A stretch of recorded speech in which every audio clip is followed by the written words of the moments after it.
Episode के शुरुआत में हंटर एसोसिएशन बिल्डिंग के सामने बहुत सारे रिपोर्टर्स थे। तभी वहाँ 2 कार आते हैं जिससे बैक और जोंगिन निकलते हैं। रिपोर्टर्स उनको देख हैरान हो जाते हैं और उनसे सवाल पूछने आ जाते हैं। एक रिपोर्टर पूछता है कि क्या वो लोग भी ली मिनसुंग को रिक्रूट करने आए हैं, तो बैक उन्हें मना कर देता है। उसको तो पता भी नहीं था कि मिनसुंग है कौन। ये सुन सारे रिपोर्टर्स डिसअपॉइंट होके चले जाते हैं। बैक और जोंगिन जिनवू के बारे में बात करके गेट तक जाते हैं। फिर गेट के पास जाके झगड़ने लग जाते हैं कि जिनवू को कौन रिक्रूट करेगा। दूर से जिनवू ये सब देख रहा था। सीन चेंज होता है और मिनसुंग गेट के बाहर प्रेस कॉन्फ्रेंस दे रहा था। वहाँ वो बोलता है कि वो आज अपने रैंक को इवेलुएट करने आया है। अपेरेंटली मिनसुंग एक सेलिब्रिटी है और उसको उसका रैंक ऑलरेडी पता था, जो कि ए है। मिनसुंग इंडस्ट्री में घोटाला करने के लिए बहुत ही इनफेमस है। तभी जिनवू वहाँ आता है, पर मिनसुंग का बॉडीगार्ड उसको रोक देता है। मिनसुंग सोचता है कि जिनवू तो बेखबर है।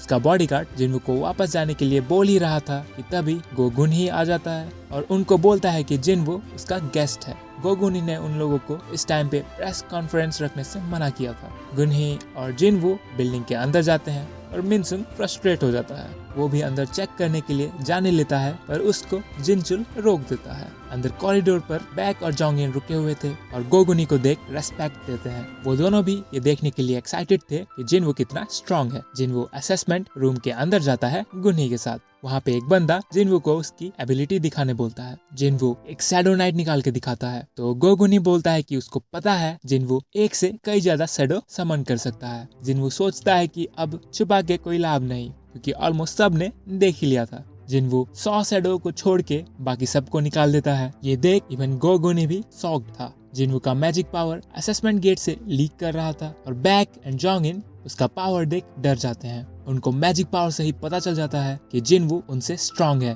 थोड़ी देर बाद जिनवू को उसका नया हंटर कार्ड मिल जाता है, जिसमें उसका नया रैंक एस था। वो अब खुश था क्योंकि उसको कुछ छुपाने का डर नहीं। गोगुनी जिनवू को कांग्रेट्स बोलता है और कहता है कि उसको जिनवू से हाई एक्सपेक्टेशंस हैं। जिनवू बाहर लॉबी में जाता है, जहां बैक और जोंगिन खड़े थे। दोनों उसको कांग्रेट्स बोलते हैं और जिनवू से बात करने के लिए थोड़ा टाइम मांगते हैं, पर जिनवू उनको सॉरी बोल के बताता है कि वो अभी थोड़ा बिजी है। जिनवू बाहर का गेट खोलता है, सारे रिपोर्टर्स उसका फोटो खींचने लगते हैं। हांग सोंगी क्लास से ये न्यूज देख रही थी और जिना भी साइड में बैठी हुई थी। सोंगी जिना को न्यूज दिखाती है। न्यूज में लिखा था कि जिनवू कोरिया का 10th एस रैंक हंटर है। जिना उसके भाई का रैंक देख चौंक गई थी और बोलती है कि ये तो हो ही नहीं सकता। बहुत सारे लोग जिनवू का न्यूज देख रहे थे। सीन चेंज होता है योजिन पे, जो अपने पापा को सॉरी बोल रहा था क्योंकि जिनवू ने उसके गिल्ड को ज्वाइन करने से मना कर दिया, बल्कि उल्टा जिनवू योजिन को उसके साथ बुलाता है।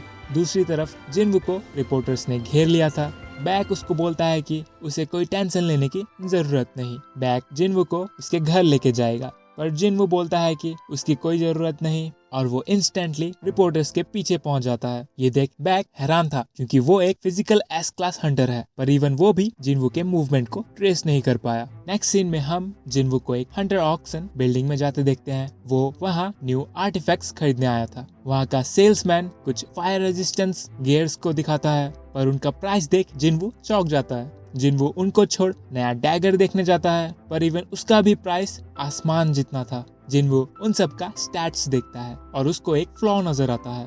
वो सिस्टम के दुकान से एक न्यू डैगर खरीदता है 2.8 मिलियन सिस्टम गोल्ड कॉइन से और सेल्समैन से उसका प्राइस पूछता है, जो जिनवू को उस डैगर का प्राइस 100 मिलियन येन बताता है। फिर क्या, जिनवू इस बग का फुल यूज करने के लिए वॉशरूम गया and rest is history. Scene अगले दिन पे चेंज होता है। जिना खिड़की के बाहर देखती है और चैन की सांस लेती है क्योंकि सारे रिपोर्टर्स चले गए थे। जिना जिनवू को ब्लेम करती है कि ये सब उसकी गलती है। तभी योजिन आ जाता है और जिना पूछती है कि क्या वो जिनवू का दोस्त है। योजिन खुद को जिनवू का राइट हैंड मैन बताता है। तभी जिनवू योजिन को स्केपगोट बनाता है और बोलता है कि वो योजिन के साथ कल 1 हफ्ते के लिए कहीं जा रहा है किसी काम से।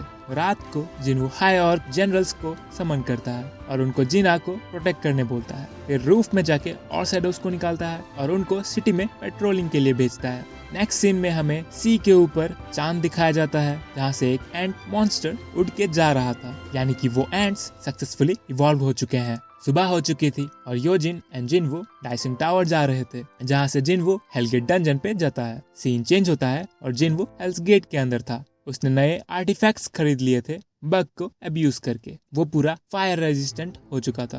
तभी सिस्टम स्क्रीन पॉपअप होता है एड्स की तरह और उसको एक नया क्वेस्ट मिलता है, डीमन मोनार्च बैरन को मारना है। जिनवू क्वेस्ट रिवॉर्ड देख खुश था और 76th फ्लोर में टेलीपोर्ट हो जाता है। सीन शिफ्ट होता है योजिन के डैड पे, जो उसकी वाइफ के साथ योजिन के बारे में बात कर रहा था। तभी उसको चक्कर आता है और वो बेहोश हो जाता है। इधर जिनवू एक टाइटन जैसे मॉन्स्टर के सामने खड़ा था और वो फैंग को बुलाता है और उसको स्फीयर ऑफ एवराइज देता है। फिर फैंग एक फायर स्पेल यूज करता है जो 50% से डैमेज इंक्रीज हो चुका था और टाइटन मॉन्स्टर का नामो निशान मिटा देता है। जिनवू सोचता है कि ये तो ओवरकिल है। सीन फिर चेंज होता है योजिन के डैड पे, जो हॉस्पिटल में थे। उनको इटर्नल स्लीप डिजीज हुआ है, बिल्कुल जिनवू के माँ की तरह, जिससे लोग धीरे धीरे कर कोमा में चले जाते हैं। ये डिजीज उनको होता है जिनके पास हल्का सा भी मैजिक रेजिस्टेंस नहीं है।